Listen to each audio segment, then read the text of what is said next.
Okay, we're going to start a new subject.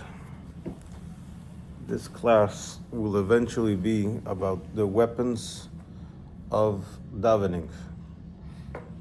But in order to get there, we have to get through a couple of stories, which might cover most of what we'll do today. Okay, so Rabbi Mendel Benish from Brooklyn says the following story. He says, in 2012, on the 8th of Tevet, his firstborn son, Levi Yitzchak, was born. Everything was good, but by the time he was 18 months old, it was clear that his development was not on par with the rest of the kids. Especially his communication skills were very, very limited. When he was 2.5, he only had like 20 words he would be able to say, instead of 50 or 100 that usually people would say. And he would often just say random stuff that wasn't, you couldn't really understand, you couldn't decipher whatever he was saying. Sometimes he would learn new words and then forget previous ones, so it was very, very hard.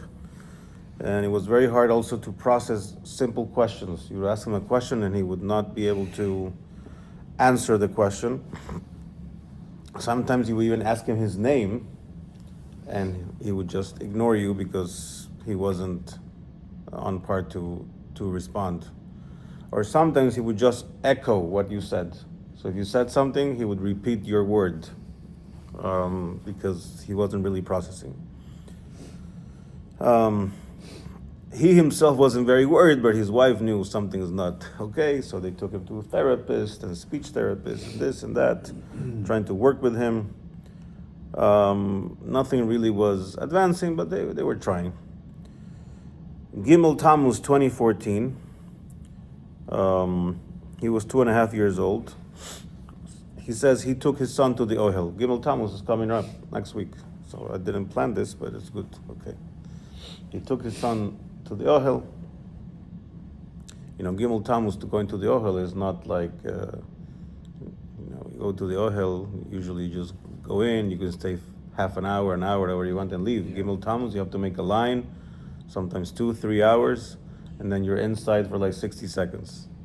And then they take you out because there's too many people. So that's where he wanted to go. His plan was, we'll just use the bus. There are buses from Crown Heights, especially on the Gimel Tammuz, but even other occasions, there's buses usually go back and forth. Now they had to wait a long time for the bus till they finally got on the bus, and then like 40 minutes there. And he says when he got there, he figured either I get in line now, or by the time I get there, it's not going to be Gimel Tammuz anymore. So he got in line without riding upon, without really explaining much to his 2.5-year-old son, who in any case didn't understand much. And there's a 2-hour line. It's not fun, it's hot. Yes, they put like little videos of the Rebbe on the line so you can try to entertain yourself with Kedusha. But for a 2.5-year-old, it wasn't super entertaining. So he was getting a little bit antsy. And then they finally got in. He carried his son, who was very tired by that point. He spent a few seconds, a minute, 2 minutes, whatever they let him be there with his son, without a pan, without anything, but he was there. And then he left. They left. They went back to Crown Heights. And they sat down for dinner with the wife. And the wife asks Levi, the son, again, they always try to ask questions to see if, they can motivate him to speak. So says, Levi, where did you go today? And he answered, to the Rebbe. Well, he put 3 words together that he'd never said before. And he answered the question. He got the question and he answered. And the wife was shocked. She says, and what did you do there? And he said, daven. another word he hadn't used before, that he used correctly. Yeah. So over the next few weeks, his speech improved on its own. The therapists weren't sure what's going on. But it's clear that even though you didn't write upon, even though just the presence of being there on the yahrzeit of a tzaddik, at the yahrzeit of the Rebbe, just being there for a few seconds, had a good impression on Levi, so that he could speak appropriately, so that he could respond logically to the answers that were being posed. And obviously speech is something we need to use appropriately to daven, and hopefully we can. So that's one story. Now, what we'll eventually learn again is based off of a Chassidic discourse of the Rebbe Maharash, the fourth Chabad Rebbe. I have a little bit of neck pain, so I don't turn too much to you because it's close to where it starts to hurt.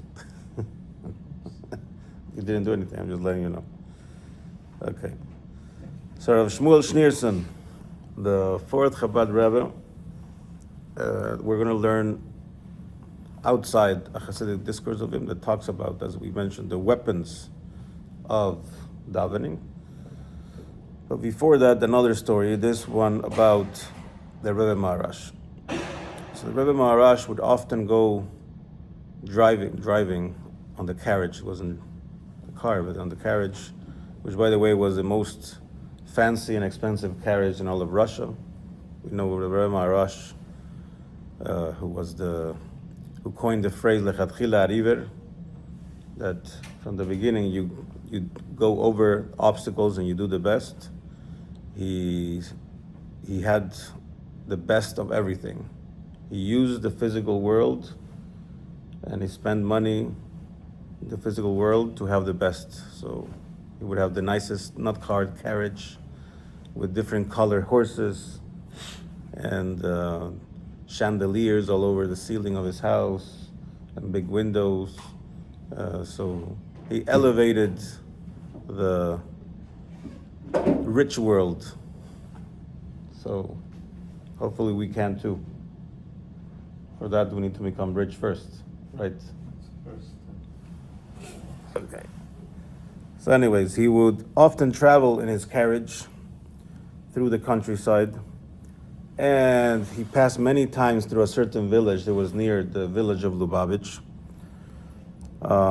He never really stopped there. There was an inn there. Typical Jewish business back then was inns. You were allowed to have them, and they were a good source of money. You have a few rooms for people to sleep. You feed them, you give them some alcohol, and it would work out. There was an inn there, and he never stopped there. But one time, he asked the driver of the carriage, "Please stop." And he got out of the carriage. He climbed down, and he went into the inn, and they didn't find anyone except two small children. He asked them, "Where are your father and your mother?" He says, "They've gone out to take care of things. They probably will be back soon." He says, "And where is your melamed? Where is your tutor? Where is your teacher? Why are you here by yourselves?" So our tutor went home already. Now we are in the month of Elul and we are vacation. We don't have a tutor this month. So, okay. And tell me, what have you learned with your tutor? What have you learned with your melamed? So the older one says, "I learned Chumash." No, I learned Chumash. And the younger one says, "And I can read Tehillim. I can read Psalms." They were very excited to let them know. "It's very well," said the Rebbe Maharash. "Perhaps I can test you. Can you bring me a book of Tehillim and I can test you?" All right, so they went, they brought the book of Tehillim. He opened it and told them to read aloud, and as they read, he read along with them, word by word. And so it went for a few passages, another word, another word, another word. He was reading with them Tehillim. Meanwhile, the mother got home, but before she got there, he recognizes the Rebbe Maharash's carriage. Again, you knew it was the Rebbe Maharash's carriage. Stopped in the front of her inn. So she goes in through the kitchen, like the back door, and then she hears her children saying Tehillim with the Rebbe Maharash. So she's like, I'm not going to interrupt. I'm just going to stay here and not bother them.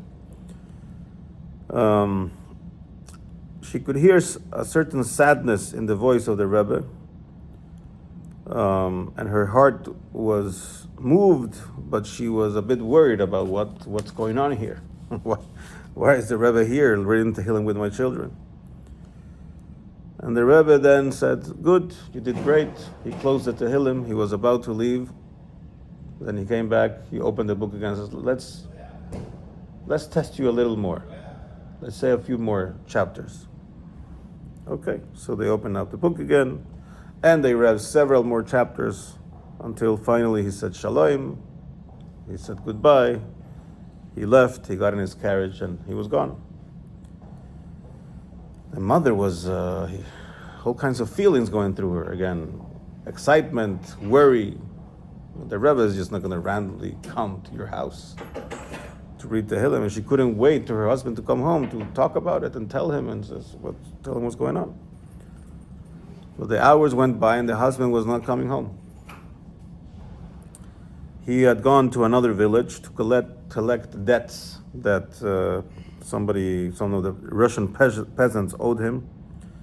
And he was supposed to be back in the afternoon, but night fell and it was late at night and he was not back home yet. So his wife was not, thinking good. She thought something bad probably happened. There's not many places in the night of Russia where you could go escape. So finally, after midnight, she heard some knock on the door. She feared the worst, but it was her husband. Baruch Hashem, where were you? Why are you so late? But he fell to the floor. And until he got his strength back, he finally told her what happened. His husband tells her that he went to one of the peasants that owes him money.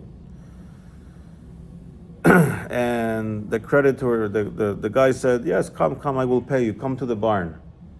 Come to the barn. So they went to the barn, and they were going to measure something there to get his payment. So he didn't think much of it. But when they got in the barn, the guy closed the door behind him, and it says, I'm going to kill you.